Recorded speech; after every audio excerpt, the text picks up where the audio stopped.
Current current তো আছে, তো দেখো মিটার চলছে। কারেন্ট 8:30 দিয়ে গেল না সকালে।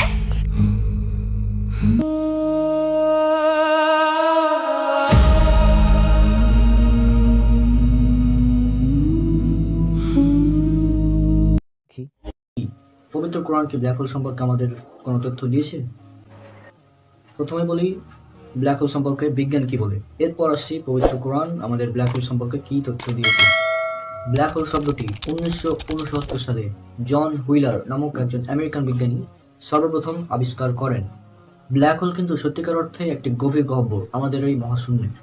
এই ব্ল্যাক হোল মহাবিশ্বের অস্তিত্ব ও প্রকৃতি বিষয়ক একটি বহুল প্রচলিত ধারণা। অষ্টাদশ শতাব্দীতে প্রথম তৎকালীন মহাকর্ষের ধারণার ভিত্তিতে কৃষ্ণ বিবরের অস্তিত্বের বিষয়টি উদ্ভাবিত হয়। এই ধারণা অনুযায়ী ব্ল্যাক হোল বা কৃষ্ণ গহ্বর মহাবিশ্বের এমন একটি বস্তু যা এত ঘন সন্নিবিষ্ট বা অতি ক্ষুদ্র আয়তনে, এর ভর এত বেশি যে এর মহাকর্ষীয় শক্তি কোনো কিছুকেই নিজের ভেতর থেকে বের হতে দেয় না, এমনকি তড়িৎ চৌম্বকীয় বিকিরণ অর্থাৎ আলোকেও বের হতে দেয় না। প্রকৃতপক্ষে এই স্থানে সাধারণ মহাকর্ষীয় বলের মান এত বেশি হয় যে এটি মহাবিশ্বের অন্য সকল বলকে অতিক্রম করে ফেলে, ফলে এর ভেতর থেকে কোনো কিছুই পালাতে পারে না, এমনকি আলো পর্যন্ত এর ভেতর থেকে বের হতে পারে না। সাধারণ ভাষায় প্রচন্ড মহাকর্ষের ফলে একটি তারকা বা তারা চুপসে গিয়ে, অর্থাৎ একটি তারার মৃত্যু ঘটলে এই ব্ল্যাক হোল বা কৃষ্ণ গহ্বর এর সৃষ্টি হয়। আমাদের এই বিশ্ব ব্রহ্মাণ্ডে বা এই মহাবিশ্বে ব্ল্যাক হোলের মাধ্যাকর্ষণ শক্তি এবং মহাকর্ষ শক্তি সবচেয়ে বেশি। এখন এখানে তারার মৃত্যু বলতে একটি তারা যখন ধ্বংস হয়ে যায়, অর্থাৎ আমরা জানি মহাবিশ্বে সবকিছুরই একটা সৃষ্টি এবং ধ্বংস আছে, তো এই তারা যখন ধ্বংস হয়ে যায় তখন এই ব্ল্যাক হোলের সৃষ্টি হয়। তারার ধ্বংস হয়ে যাওয়ার কারণেই এই ব্ল্যাক হোলটির সৃষ্টি হয়। সাধারণ কথায় তারার মৃত্যু ঘটলে ব্ল্যাক হোলের সৃষ্টি হয়। আমাদের মহাবিশ্বে ব্ল্যাক হোলের শক্তি, মহাকর্ষীয় শক্তি এবং মাধ্যাকর্ষণ শক্তি সবচেয়ে বেশি। সুতরাং এই কারণেই এই ব্ল্যাক হোল এর আশেপাশে থাকা নক্ষত্র, গ্রহ সবকিছুকে নিজের ভেতর টেনে নেয়, আর এর ভেতর থেকে কোনো কিছু বের হতে পারে না, এমনকি আলো পর্যন্ত এর ভেতর থেকে বের হতে পারে না, যেখানে আলোর বেগ হচ্ছে 3 × 10⁸ বা 3 লক্ষ কিলোমিটার প্রতি সেকেন্ডে। এত প্রচন্ড বেগে যাওয়ার পরেও আলো এই ব্ল্যাক হোলের ভেতর থেকে বের হতে পারে না। তাহলে চিন্তা করেন ব্ল্যাক হোলটি কতটা শক্তিশালী। আর এত শক্তিশালী হওয়ার ফলেই এই ব্ল্যাক হোল তার নিজের ভেতরে বড় বড় তারা, সূর্যের থেকে হাজার হাজার গুণ বড় তারাকে নিজের ভেতর টেনে নেয়, যার ফলে তারাটি ধ্বংস হয়ে যায় বা তারাটি বিলীন হয়ে যায়। এক কথায় বলা যায় ব্ল্যাক হোলের কাছে যদি কোনো তারা যায় বা তারার আশেপাশে যদি কোনো ব্ল্যাক হোল থাকে, তাহলে সেই ব্ল্যাক হোল সেই তারাটিকে নিজের ভেতর টেনে নেয়, যার ফলে তারাটি বিলীন হয়ে যায় বা হারিয়ে যায়। এক কথায় বলা যায় এই ব্ল্যাক হোল হলো নক্ষত্র পতন স্থান, অর্থাৎ নক্ষত্রগুলো এই ব্ল্যাক হোলের মধ্যে পড়ে যায়, ফলে এগুলো হারিয়ে যায়। এবার আসি পবিত্র কোরআন আমাদের ব্ল্যাক হোল সম্পর্কে কি বলে। আমি এবার চলে যাব পবিত্র কোরআনের সূরা ওয়াকিয়া অর্থাৎ 56 নম্বর সূরার 75 এবং 76 নম্বর আয়াতে। أعوذ بالله من الشيطان الرجيم فلا أقسم بمواقع النجوم وإنه لقسم لو تعلمون عظيم আর আমি তারকাদের পতনস্থল সমূহের শপথ করছি, নিশ্চয় এটা এক মহাশপথ যদি তোমরা জানতে। এই আয়াত দুটিতে আল্লাহ তাআলা বলছেন, আমি শপথ করছি নক্ষত্রদের পতন স্থান সমূহের, আর নিশ্চয় এটি একটি মহাশপথ যদি তোমরা জানতে। এবার চিন্তা করুন আল্লাহ তাআলা এখানে কোন স্থানের কথা বলছেন, নক্ষত্র সমূহ কোন জায়গায় পতিত হয়, আর নিজেই চিন্তা করুন এটা অবশ্যই ব্ল্যাক হোল। আল্লাহ এখানে ব্ল্যাক হোলকেই নির্দেশ করে বলছেন যে আমি শপথ করছি যে যে স্থানে নক্ষত্রের, অর্থাৎ নক্ষত্র যে স্থানে পতন হয়, নক্ষত্র যে স্থানে গিয়ে পড়ে, সেই স্থানে শপথ করে আল্লাহ বলছেন পবিত্র কোরআনে। এছাড়াও আরো একটি আয়াত রয়েছে, এটি আছে সূরা তাকবীর 81 নম্বর সূরার 15 এবং 16 নম্বর আয়াত। فلا أقسم بالخناس الجوار الكناس আমি প্রত্যবর্তনকারী তারকাপুঞ্জের শপথ করছি, যা চলমান এবং অদৃশ্য। এই আয়াতে আল্লাহ তাআলা বলছেন, আমি শপথ করছি প্রত্যাবর্তনকারী নক্ষত্র সমূহের, যা চলমান এবং অদৃশ্য। তাহলে এবার চিন্তা করুন, আজ থেকে প্রায় 1450 বছর আগে ব্ল্যাক হোল সম্পর্কে এত নিখুঁত তথ্য কে দিতে পারে এই পবিত্র কোরআনে? নিশ্চয় তিনি আল্লাহ।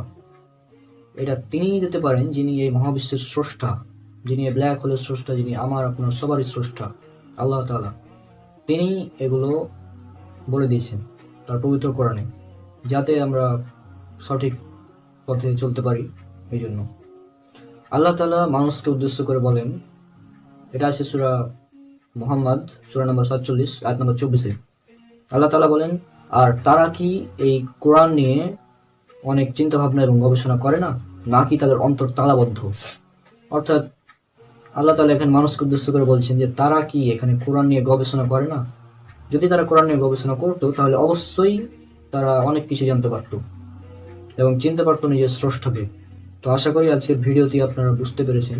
এখানে ব্ল্যাক হোল সম্পর্কে বলা হচ্ছে পবিত্র কোরআনের এই দুটি আয়াতে, এবং ইনশাআল্লাহ পবিত্র কোরআন আধুনিক বিজ্ঞান সিরিজ এর আরো অনেকগুলো পর্ব আসছে ভবিষ্যতে।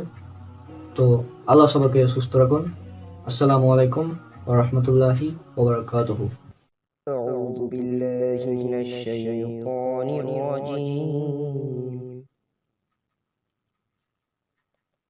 أفلا يتدبرون القرآن أم على قلوب أقفالها তবে কি তারা কোরআন নিয়ে গভীর চিন্তা ভাবনা করে না, নাকি তাদের অন্তরসমূহে তালা রয়েছে?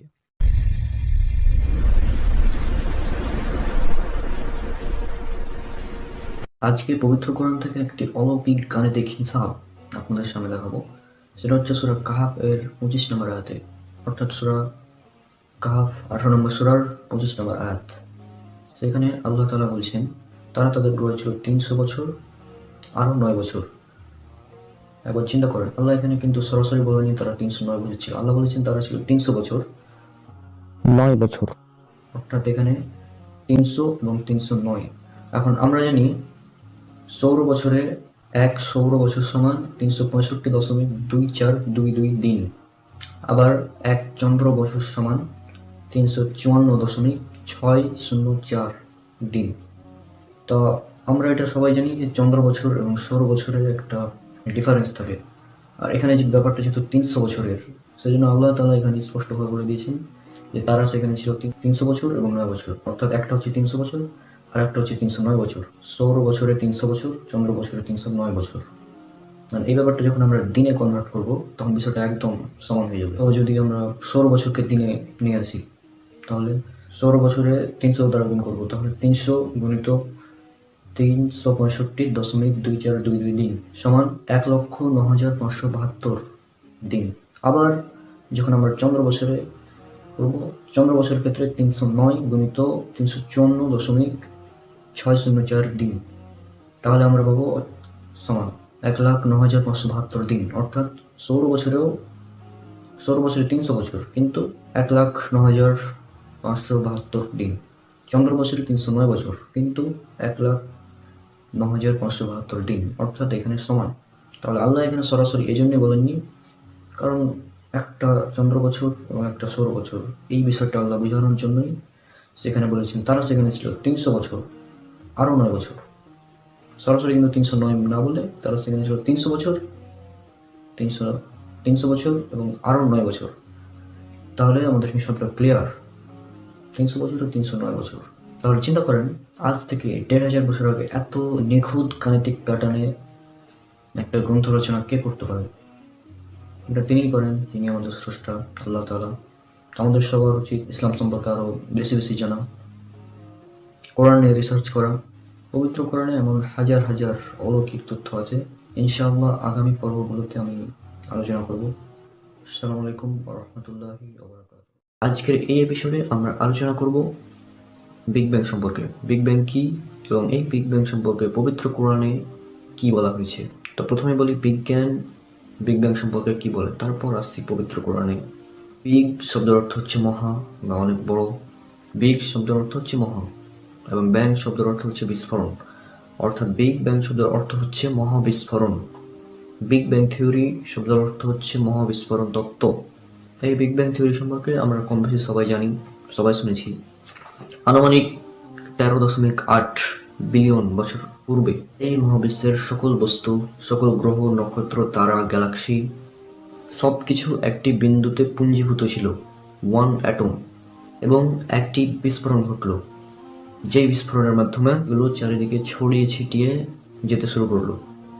এটাকেই বলা হয়, এই বিস্ফোরণটিকেই বলা হয় বিগ ব্যাং। অর্থাৎ একটা সময় মহাবিশ্বের সকল কিছু একটা বিন্দুতে পুঞ্জীভূত ছিল, একটা বিন্দুতে, এবং একটা বিস্ফোরণ ঘটলো। বিস্ফোরণের মাধ্যমে সব একদম ছড়িয়ে ছিটিয়ে যেতে শুরু করলো। এটাকেই বলা হয় বিগ ব্যাং থিওরি বা মহাবিস্ফোরণ তত্ত্ব। তার সহজভাবে বলতে গেলে এই মহাবিশ্বে যা কিছু আছে, আকাশ, পৃথিবী, চাঁদ, তারা, গ্রহ, নক্ষত্র, সব কিছু একটা বিন্দুতে পুঞ্জীভূত ছিল এবং একটি বিস্ফোরণ ঘটলো। যেই বিস্ফোরণের মাধ্যমে এগুলো আবার আলাদা হয়ে গেল। এবার দেখি পবিত্র কোরআনে এই সম্পর্কে কি বলা আছে। আমি এবার চলে যাব পবিত্র কোরআনের সূরা আল আম্বিয়া, সূরা নম্বর 21, আয়াত নম্বর 30। সেখানে আল্লাহ তাআলা বলছেন, أعوذ بالله من الشيطان الرجيم بسم الله الرحمن الرحيم أولم ير الذين كفروا أن السماوات والأرض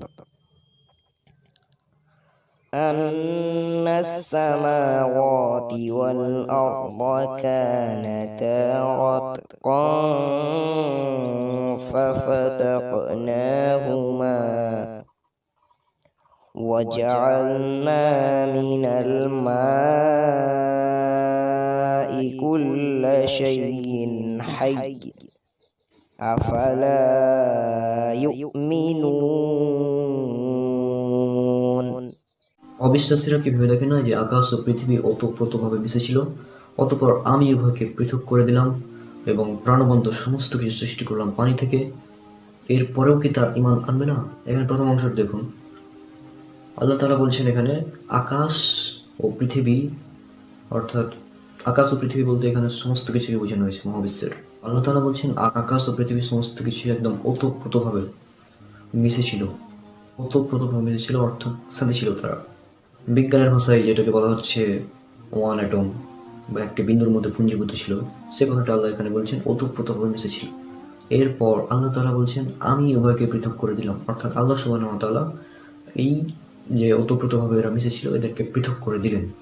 এই পৃথক করে দেওয়া, যেটাকে বিজ্ঞান আজ বলছে বিগ ব্যাং, অর্থাৎ মহাবিস্ফোরণ, যে বিস্ফোরণের মাধ্যমে এই সব কিছু আলাদা হয়েছে, গ্যালাক্সি একে অপরের থেকে আলাদা হয়েছে। এবং আয়াতের শেষের অংশে আল্লাহ তাআলা বলছেন প্রাণবন্ত সমস্ত কিছু সৃষ্টি করলাম পানি থেকে। এটা এর পরের এপিসোড, জীবন সৃষ্টিতে পানির ভূমিকা, পবিত্র কোরআন আধুনিক বিজ্ঞান পর্ব 6, সেখানে দেখতে পাবেন ইনশাআল্লাহ।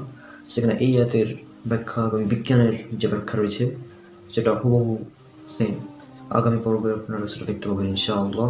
তো আজকে যেটা বিষয় ছিল বিগ ব্যাং, অর্থাৎ এই আয়াতের প্রথম অংশ, আকাশ ও পৃথিবী একত্রে মিশে ছিল, অতঃপর আল্লাহ সুবহানাহু ওয়া তাআলা উহাকে পৃথক করে দিলেন।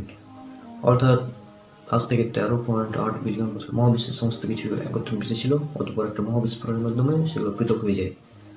তাহলে আপনারা বুঝতেই পারছেন যে এখানে সূরা আম্বিয়া 21 নম্বর, সূরা 30 নম্বর আয়াতে আল্লাহ তাআলা বলছেন বিগ ব্যাং সম্পর্কে। এই বিগ ব্যাং সম্পর্কে এখানে বলা হচ্ছে, স্পষ্ট আপনারা সেটা দেখতে পাচ্ছেন। আর এখানে আল্লাহ তাআলা স্পেশালি অবিশ্বাসী, অর্থাৎ যারা মুসলমান নয়, যারা আল্লাহর প্রতি ঈমান আনেনি এখনো, তাদেরকে উদ্দেশ্য করে বলছেন যে অবিশ্বাসীরা কি ভেবে দেখে না যে আকাশ ও পৃথিবী ওতপ্রোতভাবে মিশেছিল, অতঃপর আল্লাহ সুবহানাহু ওয়া তাআলা উভয়কে পৃথক করে দিলেন এবং প্রাণবন্ত সমস্ত কিছু সৃষ্টি করলেন পানি থেকে, এর পরেও কি তারা ঈমান আনবে না? অর্থাৎ অবিশ্বাসীদেরকে বলা হচ্ছে এর পরেও, এটা জানার পরেও কি তারা ঈমান আনবে না? এত বড় একটা সত্য। বিগ ব্যাং থিওরি আজ সারা বিজ্ঞান মহলের স্বীকৃত একটি বিষয়, সবাই এই থিওরিকে মেনে নিয়েছে একদম।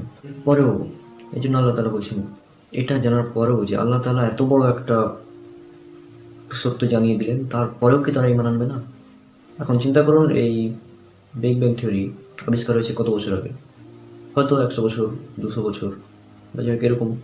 আমরা তো জানি স্টিফেন হকিং বিজ্ঞানের মাধ্যমে এই থিওরির সূচনাটা হয়, এবং 1973 সালে এক বিজ্ঞানী এটার জন্য নোবেল পুরস্কারও পান এই থিওরির জন্য।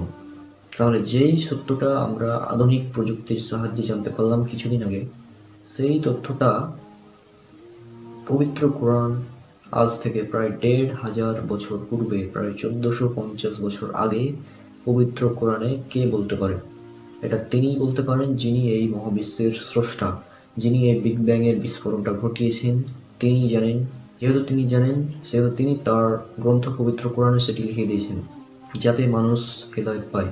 ডাক্তার মিলার তিনি বলেছিলেন, যারা বলে পবিত্র কোরআন মুহাম্মদ সাল্লাল্লাহু আলাইহি ওয়াসাল্লাম এর নিজ হাতে রচনা করা বই, তাদের জন্য এই একটি আয়াতই যথেষ্ট। তাদের দাবি যে মিথ্যা, এটা প্রমাণ করার জন্য এই একটি আয়াতই যথেষ্ট। কারণ বিগ ব্যাং থিওরির মতন এত বড় একটা সত্য মুহাম্মদ সাল্লাল্লাহু আলাইহি ওয়াসাল্লামের পক্ষে বলা কখনোই সম্ভব নয়। তিনি এই জন্য বলেছেন কারণ আল্লাহ সুবহানাহু ওয়া তাআলা তাকে নির্দেশ দিয়েছেন, অর্থাৎ পবিত্র কোরআন তার কথা নয়। পবিত্র কোরআন মুহাম্মদ সাল্লাল্লাহু আলাইহি ওয়াসাল্লামের লেখা কোনো বই নয়। পবিত্র কোরআন হচ্ছে মহান আল্লাহ তাআলার পাঠানো কিতাব। এই একটি আয়াতই যথেষ্ট তাদের মুখে আঙ্গুল দিয়ে প্রমাণ করে দেওয়ার জন্য যে এই পবিত্র কোরআন একমাত্র আল্লাহ সুবহানাহু ওয়া তাআলার কাছ থেকে এসেছে। তাহলে আজকের এপিসোডের মাধ্যমে আমরা জানতে পারলাম বিগ ব্যাং থিওরির মতন এত বড় একটা থিওরি পবিত্র কোরআনে আল্লাহ তাআলা আগেই বলে দিয়েছেন। এছাড়াও বিজ্ঞানের হাজারো নিদর্শন রয়েছে পবিত্র কোরআনে।